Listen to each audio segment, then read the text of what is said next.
এক সারিতে শায়িত আছে বাবা মা ও দুই ভাই। হোসেনপুর গ্রাম যেন আজ অশ্রুসিক্ত, চারপাশে শুধু কান্না, হাহাকার, নিস্তব্ধতা। গ্রামের মানুষ বলছে, আমরা কোনোদিন একসঙ্গে চারটা লাশ দেখিনি।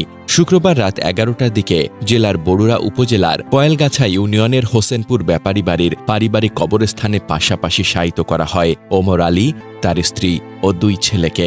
একসঙ্গে চারটি জানাজা, একসঙ্গে চারটি কবরের দাফন। এ দৃশ্য সহ্য করা কঠিন হয়ে পড়ে। গ্রামের হোসেনপুর কেন্দ্রীয় জামে মসজিদ প্রাঙ্গণে অনুষ্ঠিত জানাজায় কান্নার রোল ওঠে। সর্বস্তরের মানুষ ছুটে আসে প্রিয় পরিবারটিকে শেষবারের মতো বিদায় জানাতে। ওমর আলী ছিলেন গ্রামের একজন বাতিঘর। অসহায় মেয়েদের বিয়ের দায়িত্ব নেওয়া, মসজিদ মাদ্রাসা সংস্কার করা, এমন শত কাজের সাথে জড়িয়ে ছিল তার নাম। তিনি ছিলেন গ্রামের প্রাণ, অথচ এক মুহূর্তেই সে আলো নিভে গেল। পরিবারের বড় মেয়ে হাসিনা আক্তার ধোলাইখাল শাখার যমুনা ব্যাংকে কর্মরত।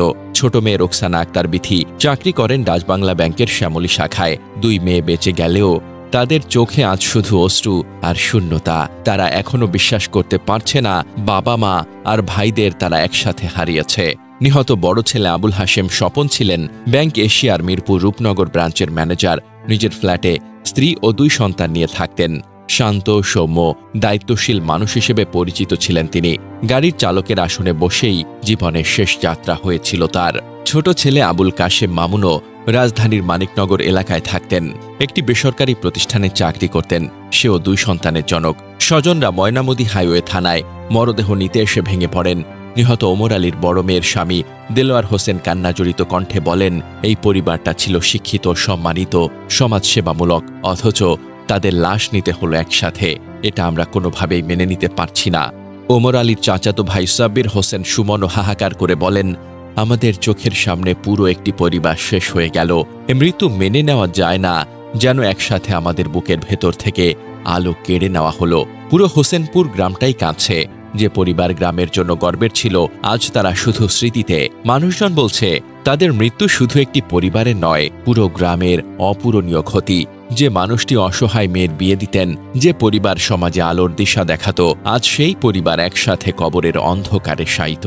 জানা গেছে, কুমিল্লায় ব্যস্ততম মহাসড়কে ঝুঁকিপূর্ণ একটি ইউটার্নে শুক্রবার দুপুর 12টার দিকে প্রাইভেট কারের ওপর সিমেন্ট বোঝাই কভার্ড ভ্যান উল্টে পড়ে বাবা মা ও দুই সন্তান সহ একই পরিবারের 4 জন নিহত হন। পরে শুক্রবার রাত 11টার দিকে জেলার বরুড়া উপজেলার পয়লাগাছা ইউনিয়নের হোসেনপুর ব্যাপারী বাড়ির পারিবারিক কবরস্থানে বাবা মা ও তাদের দুই সন্তানকে পাশাপাশি দাফন হয়েছে। দুর্ঘটনায় নিহতরা ঢাকা থেকে কুমিল্লার বরুড়ার নিজ বাড়িতে যাচ্ছিলেন।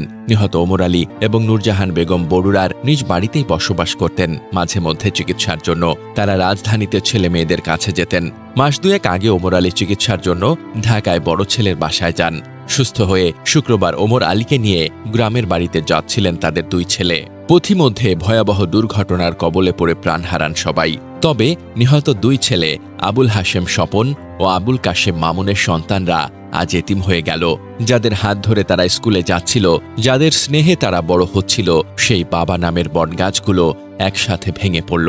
এ শিশুরা হয়তো এখনো বুঝতে পারছে না কি ভয়াবহ ঝড় বয়ে গেছে তাদের জীবনে, কিন্তু ভবিষ্যৎ যখন সামনে দাঁড়াবে, তখন তারা টের পাবে তাদের জীবনের সবচেয়ে বড় ছায়া, বাবার স্নেহময় হাত আর নেই। সুন্দর এক ভবিষ্যতের স্বপ্ন দেখছিল তারা। হয়তো বাবা মায়ের হাত ধরে উচ্চশিক্ষা, সুখী সংসার, নতুন স্বপ্নের পথে হাঁটার ইচ্ছা ছিল, কিন্তু অল্প বয়সেই তাদের জীবনে নেমে এলো অন্ধকার। গ্রামের মানুষ আজ বলছে, একসাথে 4 জনকে হারালাম, কিন্তু সবচেয়ে বড় হার হলো সেই নিষ্পাপ শিশুদের, যারা চিরতরে বাবাকে হারালো।